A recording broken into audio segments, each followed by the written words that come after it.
Welcome to Tom's True Crime. April 12, 2015 evening. James Carter is riding around through the backwoods of northwest Arkansas, and he can't find his friend, Darlene Baxter. He calls her phone, nothing. He knows she's out here somewhere. She isn't answering her cell phone. This is very unlike her. And he's becoming very frightened. And eventually, he runs into his friend's car parked on the side of the road. He calls out, "Darlene, is everything okay?" Darlene Baxter is not in her car. Where could she be? Then James Carter sees Darlene's daughter, still in the car. The engine is on, and Darlene's 2-year-old daughter, Lily Adams, is in the back seat. This little girl is her world. Why would she not be with her? James Carter keeps calling out to Darlene. Something's wrong. Something's very wrong. Sarah Mitchell Kinsey is a detective with the Arkansas State Police and the supervisor for the Bureau of Criminal Investigations. She was at home, asleep, and she received a phone call. She got up and went to work, but she never thought that a call like this on that particular night would turn into what it became. Detective Mitchell Kinsey arrives at a dirt road. There is nothing around. Lily Adams is now in the care of a relative. When Detective Mitchell Kinsey got the initial call, the only thing she really knew was the car was registered to Darlene Baxter. She knew who she was, and to hear that her child was left alone in the car just didn't make any sense. Darlene Baxter was a household name in Fayetteville. She was a very sweet woman, grew up on a farm, certainly knew what it was to put in a hard day's work. She was a single mother working as an accountant at Razorback Accounting.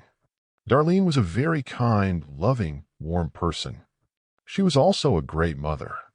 Mitchell Kinsey was faced with something every homicide detective faces. The likelihood is great that someone she knows is the victim of a violent crime, but she was determined to get to the bottom of this.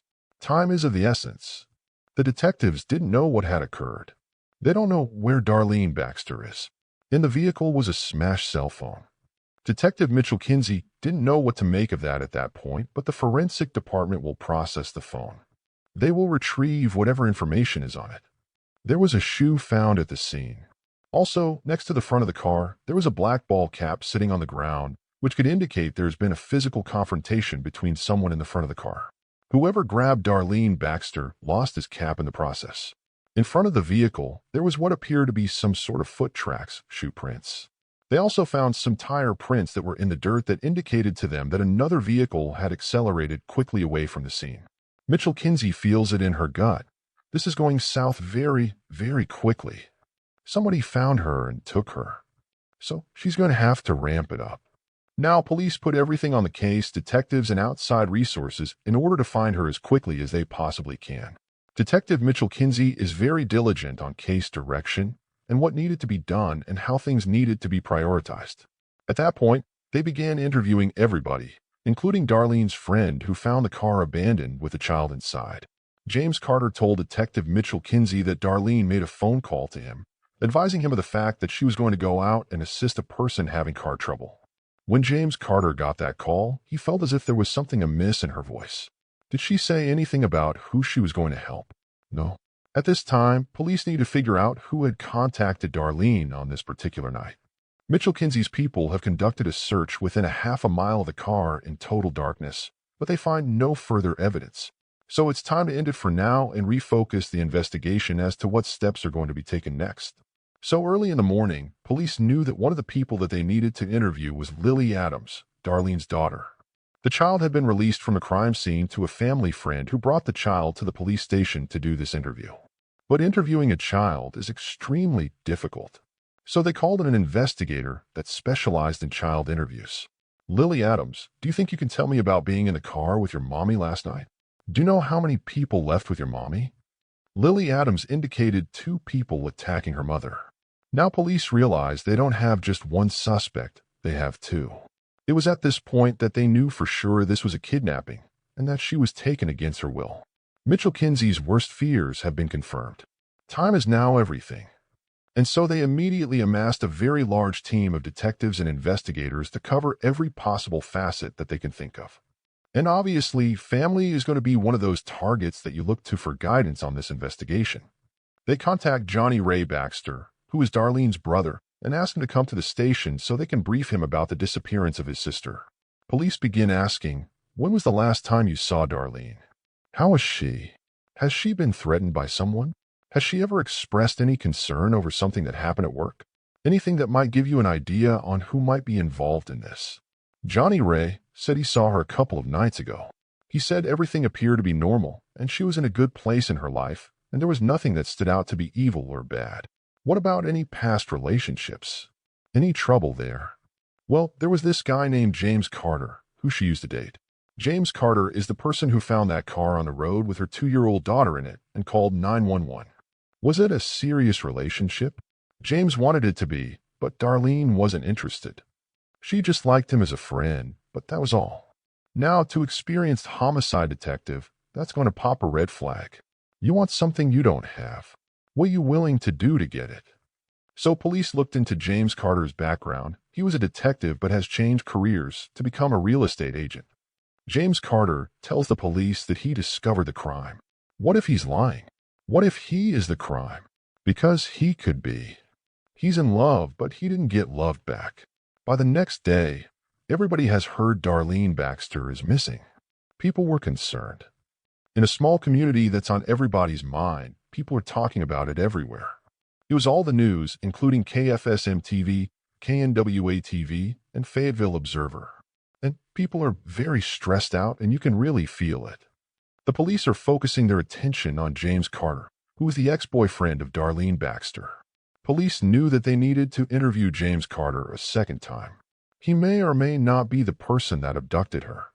According to James, he was fine with Darlene not wanting to get serious. He went on to explain that the father of Lily Adams was not involved in her life, and James became a person that she could confide in, someone there if she needed help. So when Darlene gets this strange call about helping someone with a flat tire, he was someone that she thought of. Police just needed to make sure that he's not part of her disappearance. He was cooperative and told police to do whatever they need to do. Police asked for his boots, and he handed them over straight away. They show that the boot tracks in the dirt were not the same as his. Police were able to find evidence of the calls that he had told them about in the beginning. And so police knew he was telling them the truth. It was very apparent that James Carter had nothing to do with this case at all. He was just trying to find his friend and help the police out. With James out of the picture, detectives look elsewhere.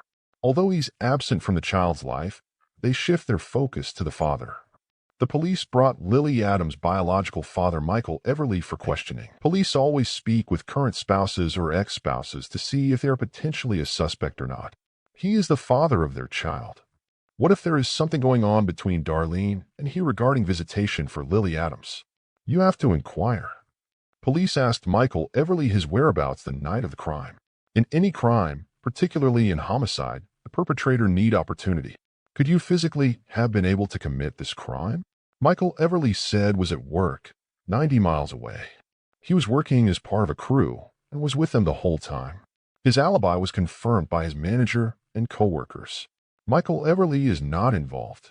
Detective Mitchell Kinsey is doing exactly what you do in a criminal investigation.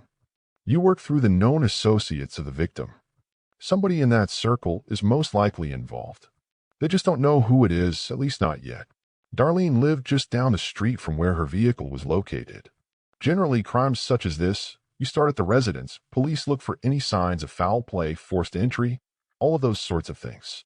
Nothing seems out of place. There's no evidence of a struggle. Nothing is disturbed, but they continue to look for documents, love letters, phone numbers, anything that may connect Darlene Baxter to a person. When they're searching, they find a bunch of papers. But one thing unusual, there's a business card. The business card was for Alan and Diana Ditty Rae, for a yard work business that they had. It didn't register with anyone. They take the card along with the other papers for further investigation. Detective Mitchell Kinsey decides it's to ask for the public's assistance.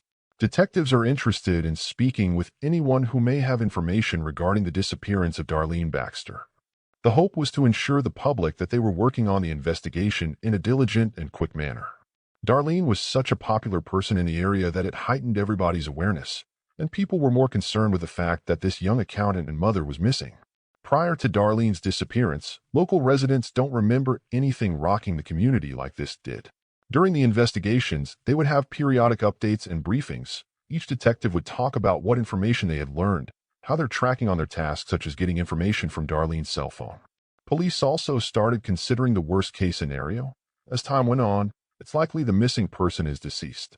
Detective Mitchell Kinsey tells her team, search all places where one would conceal or dump a body. They started checking pull-offs alongside the road, rest areas, rural areas that you could get a vehicle to and quickly dump a body. A few officers were aware of a boat launch open to the public 10 miles away from the town, and they were able to look to the far side of the bay, and they saw something in the water that didn't look quite right. They walked towards it. They get closer and closer. As they look more carefully, they see the feet of a human body. Darlene Baxter has just been found. Detective Mitchell Kinsey received a phone call stating that they had located a body. She was shown where the body was. Members of the scuba team came to the scene to help retrieve the body. Recovery of bodies in water is challenging. She was in a shallow body of water. Tree branches were placed over the body in an attempt at concealment. Not very efficient, but an attempt. The body is nude. The blonde hair is covering the face.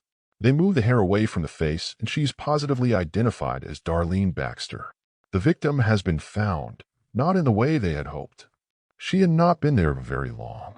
There was bruising on her upper torso. There were signs of an altercation. There are cinder blocks tied around her waist. Her wrists are loosely bound in rope. The killer failed to keep Darlene's body underwater. It's very difficult to submerge a human body. The body is transported to the Fayetteville Medical Center, where the autopsy is conducted. The medical examiner found contusions, abrasions, and marks consistent with those from a stun gun. The killers had used a stun gun to control her. The medical examiner was able to determine that she had been strangled and died of manual strangulation. Strangulation crimes are very up close and personal. It's not like using a weapon. Who would do this to Darlene? Who would do this to a person that everybody seemed to think the world of? This particular investigation was hard for a lot of people to understand because you never thought that something like this would happen in Little Fayetteville, Arkansas. Everything that the police knew about Darlene from her friends and family is that she didn't live a risky lifestyle. She wasn't into drugs. The violence inflicted on her was very out of place for what police knew she was like in life. Police went to where she worked at Razorback Accounting. They were looking for anybody that would have an issue with her. People love to gossip, and homicide detectives love gossip because most of the time, there is a little bit of truth in there. Darlene did not have any issues with anyone. The feeling is that if this sort of thing could happen to Darlene, it could happen to anyone. People in small towns are particularly frightened by violent crime. This is something that's supposed to happen in New York City or Los Angeles. It's not supposed to happen in Fayetteville, Arkansas. Police combed through her work files and emails. They couldn't find anything that raised any red flags. It was a dead end. But it allowed police to eliminate what had not happened to focus on what had happened. Darlene's cell records came in. It's what Mitchell Kinsey has been waiting for. Prior to the phone call to James Carter, Darlene had received a phone call from a track phone number, burner phone. In a lot of instances, people that commit crimes use track phones because their identity is not divulged. Using a track phone might make things more difficult for police, but there are many ways to trace that track phone to its owner. They were able to trace this particular phone's first point of purchase.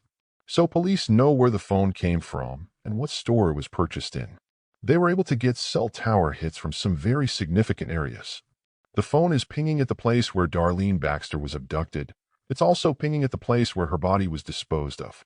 Detectives were sent to the store where the track phone was purchased to try to pull any receipt because that person very well could be a primary suspect in the investigation. They know exactly what time and what day the phone was purchased. The manager plows through his records and finds the buyer had paid for this phone with a check. Diana Ditty Rae was the name imprinted on the check. Those detectives remember a business card found on the countertop of Darlene Baxter house, advertising a yard work service from Alan and Diana Ditty Rae. Police were aware of the potential of two suspects involved in the crime. Police are closing in on the killers. Things were beginning to point more and more towards the Rays. A husband and wife taking part in a savage crime like this is statistically quite rare. Police wanted to bring Alan and Diana Ditty into the station for an interview. They were the last people to speak with Darlene Baxter. To the detective's surprise, Alan and Diana Ditty Rae showed up at the police station themselves, unannounced. They had come down to talk to police about a fraud investigation. Diana Ditty wanted to make a complaint that somebody was allegedly stealing her identity and were falsifying records using her name. To police, they're trying to explain away the purchase of that phone. This is panic. This is remembering something they had forgotten. And they're coming to the police to cover it up. Alan was very nervous. Alan had met Diana Ditty on the internet, and they seemed to be inseparable. According to them, they were running errands and then went through a fast food restaurant that day. They returned home and went to bed. Diana Ditty quickly redirects the conversation back to the identity theft. Police ask if they were familiar with Darlene Baxter. They said that they were familiar with her, but they had no contact with her other than when they did yard work for her the previous year. That could explain the presence of the business card on her counter. What it does not explain is how somebody named Diana Ditty Rae bought a track phone and called Darlene Baxter on the night of her disappearance. Detective Mitchell Kinsey felt it was not time to go from an interview to an interrogation yet. The timing with that is crucial. She wanted to wait. They left Fayetteville police station free, but they were under surveillance from then on. Mitchell Kinsey has her sights set on the Rays, and they have absolutely no idea. Any information that the police glean from them from interviews would have to be corroborated. Mitchell Kinsey assigns different detectives different tasks to follow up and either corroborate or refute what they had said. Wherever you are, you're probably under some sort of audio or visual recording. Surveillance cameras are crucial, and it's a great tool for law enforcement to check timelines in criminal investigations.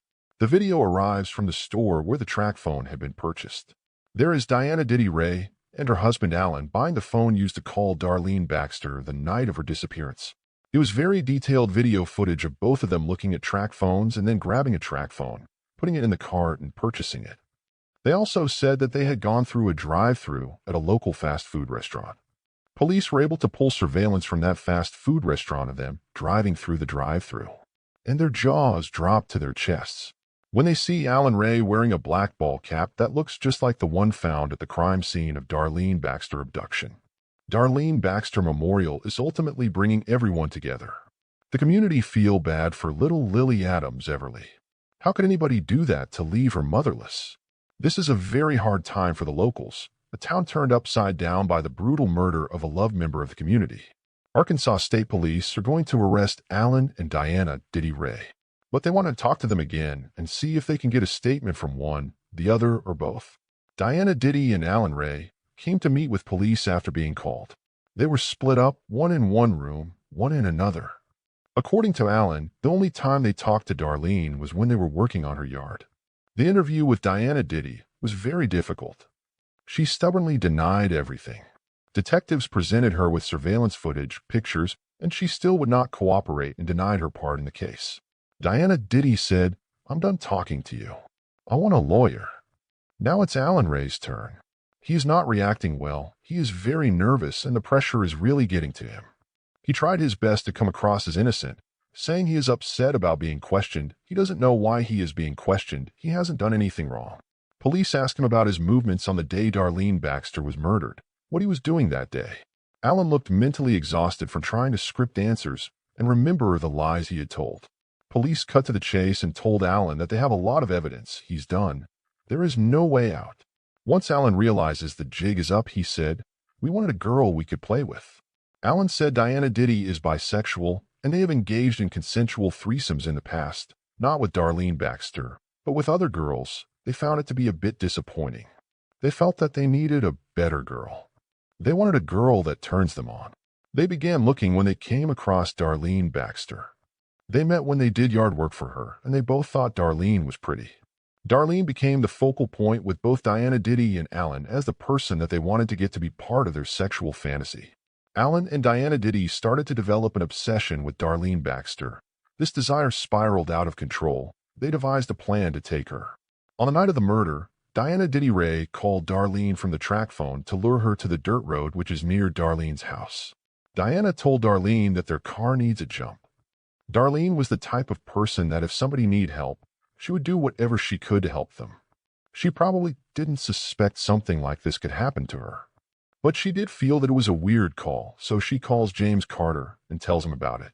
That ended up playing a huge part in solving the case.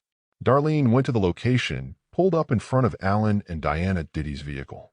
One thing Alan said to police that struck them as peculiar is when Darlene got out of her vehicle, Alan didn't even ask her if she wanted to have sex with him. He just started to strangle her. Darlene put up a massive fight to protect Lily Adams, but Alan was able to overpower her and dragged her to their vehicle. Luckily, Alan and Diana did not notice Lily Adams in the back seat of Darlene's car. They put her in the back of their vehicle, where Diana Ditty continued to strangle her. They drove home. They dragged Darlene Baxter's body from their car, took her clothes off, put the body on a blue tarp, and poured bleach over the body. They found some cinder blocks next to their house, loaded them, then drove to the dump site. They tie the blocks to Darlene's body and dump her in the water. The body sinks, but as they stand there for a moment, the body rises. Now they're panicking and don't know what to do. They cut branches from a tree, cover up the floating body, and they run. Detective Mitchell Kinsey asked why they killed Darlene. Alan said he did not know why he did it. He has no idea. He said something was wrong with him that night. He was not himself. There was no intent to kill Darlene. There was an intent to make her a sexual slave, so their sex fantasy is blowing up in their faces. Both Alan and Diana Ditty Rae were charged with first-degree murder, conspiracy to commit murder, and kidnapping. The trial of Alan and Diana Ditty Rae for the murder of Darlene Baxter began on September 15, 2015, at the Washington County Courthouse in Fayetteville. The courtroom was packed with reporters from local news stations like KFSM and KNWA, as well as concerned members of the community. The prosecution was led by District Attorney Robert Stevens, a 46-year-old with a reputation for being tough and relentless in the courtroom. He argued that Alan and Diana Ditty Rae were pure evil. They murdered Darlene Baxter to satisfy their sexual fantasy. It was premeditated murder. He presented the store surveillance footage of them purchasing the burner phone, the forensic evidence from the crime scene, and the statement Alan had given to the police. On the other side, the defense was led by attorney Michelle Williams, a 42-year-old known for her sharp legal mind. She argued that Alan Ray did not intend to kill Darlene Baxter. He suffered a psychotic episode. He was temporarily insane. Throughout the trial, Darlene Baxter's family sat in the front row, watching the proceedings with anger and sadness. After a lengthy trial, Alan received life in prison. Diana Ditty took a plea agreement and was sentenced to life without parole. Darlene Baxter's family wept and hugged each other, feeling a sense of relief that the ordeal was over and that the people responsible for her death were held accountable. The trial and sentencing marked the end of a tragic chapter for the Baxter family and the community of Fayetteville. The murder and its aftermath had left deep emotional scars, but the verdict provided a sense of justice and a step toward healing. The local news immediately reported the verdict, and the story was covered extensively in the Fayetteville Observer. The judge expressed sympathy for Darlene Baxter's family and hoped the sentence would bring them some measure of closure. Lily Adams Everly is adored by both sides of her parents' family, and she is doing well. A scholarship was started in Darlene's name, and the community still holds her memory very dear.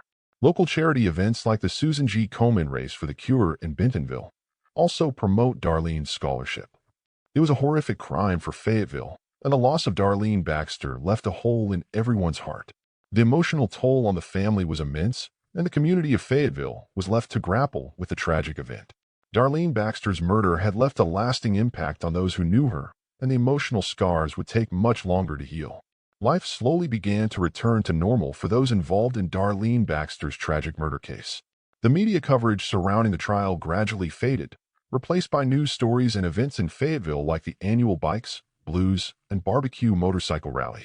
Detective Sarah Mitchell Kinsey finished her work at the Fayetteville Police Department and transferred to the Northwest Arkansas Drug Task Force, where she applied her investigative skills to combating drug-related crimes in the region. In the community of Fayetteville, the impact of Darlene Baxter's murder lingered. The local Rotary Club held a memorial service in her honor, and a plaque was installed at the Fayetteville Town Center to commemorate her life and contributions to the community. As time passed, the scars left by Darlene Baxter's murder began to heal, though the memory of the tragic events of April 2015 remain a part of Fayetteville's history. The community rallied around the Baxter family, offering support and understanding as they moved forward from the ordeal. Thank you for joining us on this episode of Tom's True Crime. Stay tuned for more stories that uncover the darkest corners of the human psyche. Until next time, stay safe. Be sure to like and subscribe to our channel. And do you have any thoughts about this case? Please leave us a comment.